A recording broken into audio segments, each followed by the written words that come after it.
programang ito ay rated SPG. Striktong patnubay at gabay ng magulang ang kailangan. Maaaring may masiselang tema, lengguwahe, karahasan, sexual, horror o droga na hindi angkop sa mga Gusto ko niya si best friend. Saka si Lynette. Hindi ka tatay. Bakit mo sinusubong kay Doc Carlos si Lynette at si Doc RJ?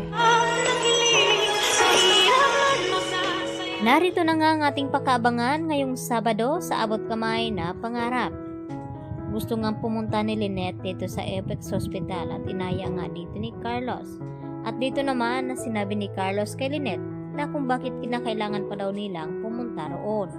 At ang sagot naman dito ni Lynette sa kanya na kinakailangan daw ay nasa tabi niya itong si Annalyn upang paghahalang na rin dito nga kay Don Pepe dahil kinakailangan na manalangin nga sila upang mabilis makarecover itong si Don Pepe. At dito naman na nasabi dito ni Lynette kay Carlos na parang nagigilty nga itong si Carlos dito sa nangyari kay Don Pepe. At maya-maya pa may kumalabog naman at dito nga na tila may trauma na nga itong si Lynette dahil sa nangyaring pangloob sa kanilang bahay. At laking gulat nila nang biglang bumukas ang pinto at si Harry lang pala ang dumating. Dito na, pumunta sila sa Apex Hospital. Nang makarating nga dito sa Apex, dito naman na sinalubong ni Giselle, itong sina Lynette at Annalyn. At dito rin na napag-usapan kung papaano daw na cardiac arrest itong si Don Pepe, na ngayon nga ay matagumpay naman ang nagiging operasyon dito ni Carlos at ni Annalyn. Kaya hindi kumbinsido itong si Giselle sa mga sinasabi nga dito ni Doc Lindon at ni Annalyn hanggang sa nasa lubong ni Giselle itong si Carlos. At dito naman na nagkainitan ng dalawa at sinabi ni Carlos na kung pinagdudahan ba daw siya dito ni Giselle.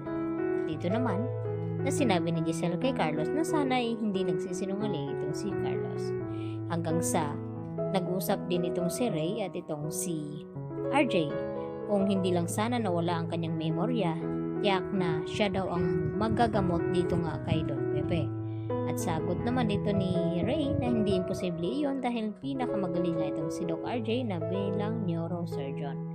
At dito rin na dumating itong si Giselle at narinig ang kanilang pag-uusap hanggang sa sinabi ni Giselle sa kanila na may posible na may kinalaman itong si Carlos sa nangyaring cardiac arrest dito nga kay Don Pepe. At nagtanong itong si RJ na kung paano may kinalaman itong si Carlos na ngayon nga ay sila ang nag-opera dito sa ICU kay Don Pepe. At dito naman na sinabi ulit kay Giselle na hindi siya makagawa doon dahil maraming tao sa operating room at nandun din itong si Annalyn. Samantala dumating naman itong si Zoe at nagtataka itong si Annalyn na kung bakit nakaitim ang suot ni Zoe. At dito naman nagkakasagutan ng dalawa na anong pakialam daw dito ni Annalyn kung bakit magsusuot siya ng itim. Hanggang sa umalis itong si Zoe dahil hindi niya kayang marinig ang mga usap-usapan ng mga tao roon na parang siya daw ang sinisisi. Hanggang sa nakaupo itong si Zoe at dito naman na pumapasok sa kanyang isipan at narinig niya ang boses dito ni Don Pepe na parang mababaliw na nga itong si Zoe hanggang sa nakita niya itong si Annalyn at pinagbibintangan niya ito at nagawa nga sakta ni Zoe itong si Annalyn dahil ginagaya daw ni Annalyn di umano ang boses dito ni Don Pepe upang takutin daw itong si Zoe. Kaya nagtataka naman itong si Annalyn na kung bakit ganun ang kinikilos dito ni Zoe na parang wala nga ito sa sarili at parang nababaliw na nga. Nagpapahalata na nga na hindi kaya ng konsensya ni Zoe na manatili doon na siya nga ang dahilan na kung bakit nakumatos nga itong si Don Pepe. At ang kasunod nito ay dumating naman itong si Moira at dito naman na amoy ng alak ni Giselle. At dito nagkasagutan ng dalawa.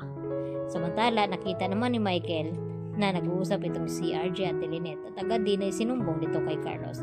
At nagtaka itong kanyang fiancé na kung bakit sinusumbong ni Michael itong sina Lynette at RJ. Yan ang ating pakatutukan bukas, dito lamang yan sa Abot Kamay na Pangarap.